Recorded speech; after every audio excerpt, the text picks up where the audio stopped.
Been waiting on this one, and I'm going to end with this for the last 5-6 minutes. I want to talk about what happened this week for the White Sox. I'm never afraid to voice my opinion on the team.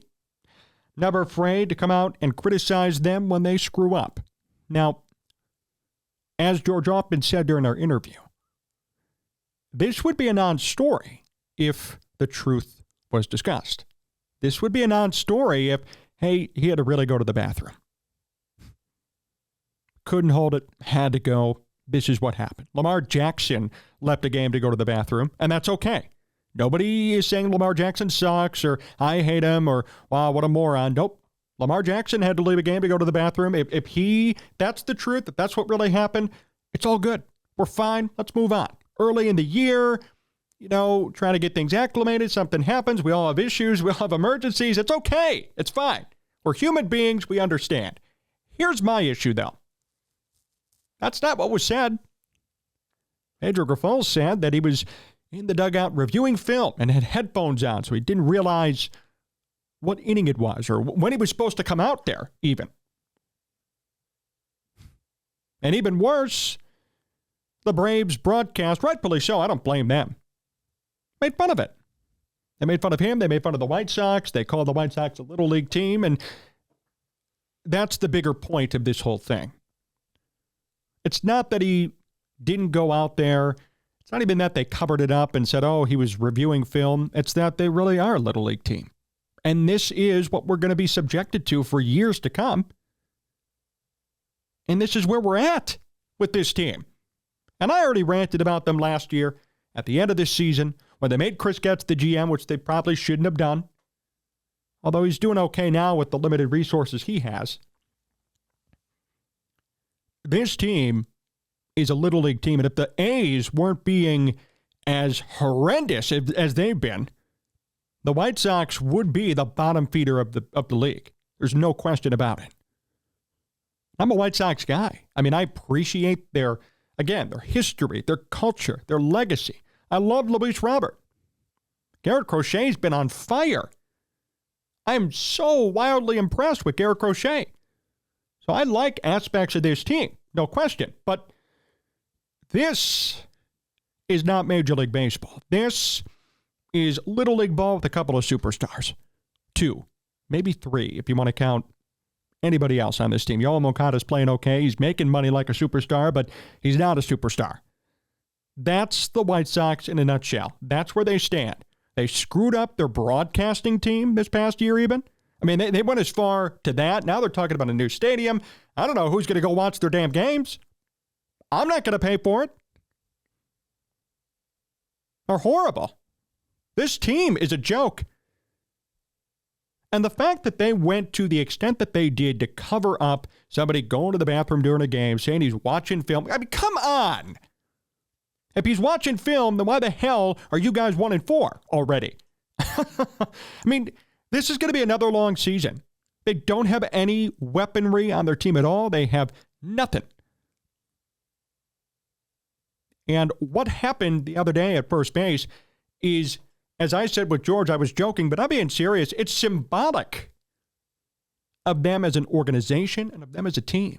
It's just symbolic of the direction they're going in. It's symbolic of what they're even all about. I mean, they are just horrendous. The decisions that have been made.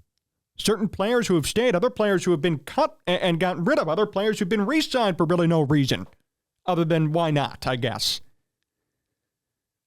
And now you got this incident happening first week of the year. I mean, this is so bad.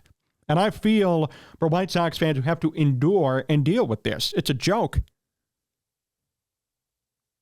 And I give White Sox fans credit. You guys are very long-suffering and patient. For whatever reason, I don't know, but you're very patient because had something like this similarly happened to the Bears or happened maybe even to the Cubs, there'd be more of an uproar about it. But instead we just laugh and say, yep, that's the White Sox.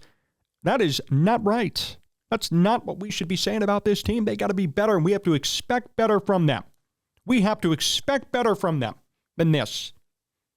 It's going to be a long couple of years. I'm fully aware and I understand that.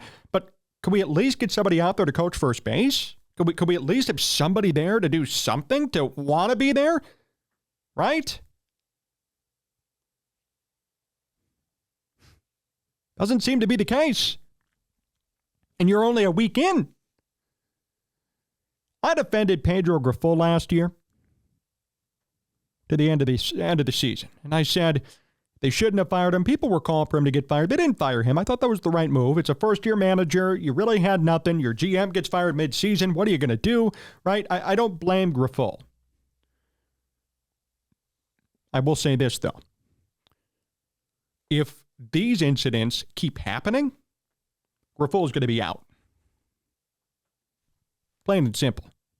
And I like Grifol. I like his philosophies. I enjoy listening to him speak. I'm one of the few people maybe who feels that way, but it sounds like he has a wealth of baseball knowledge in terms of X's and O's. He knows the game. But this kind of stuff can't be happening. And there's a difference between having a good knowledge of the game and being a leader. As a manager, you're a leader. You also have to have knowledge, but you got to be a leader. You got to have your players buy in. You got to have your bench coaches and people around you buy in. It can't just be, I know a lot about the game, let's see how it goes. There are many managers over time who've known tons about the game who've been abject failures in baseball. There are some managers who I think are successes who the public deems to be a failure, and they have a lot of knowledge in baseball, like Joe Madden or Tony La Russa. I said his name. Whatever. The point is, there are people around the league who have tons of knowledge about the game, but they're not always great managers. And for this incident to occur, and then for the cover-up, I guess, if you want to call it, it's not even a controversy. Just tell the truth next time. My point is, this is not good. It is symbolic of what the White Sox are, what they stand for, what they look like this year already. To me, it's only going to get worse, too. I mean, I have no idea what this team's going to look like in 4 months. Probably not going to be good. I mean, they're 1-4 to start the year.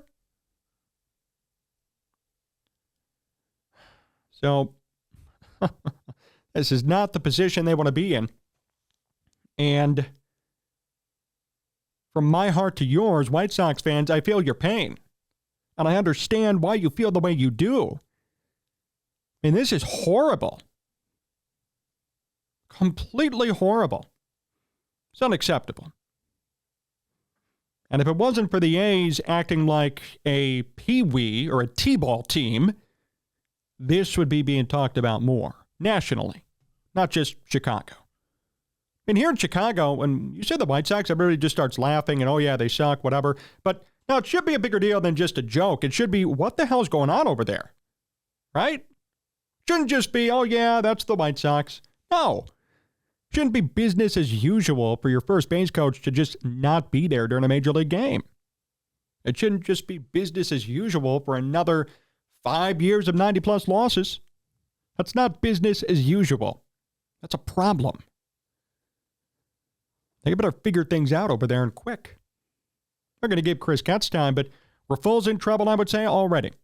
And the team in and of itself, if they don't prove anything or show any results in at least 2 or 3 years, back to square one we go, I guess. Something's got to change.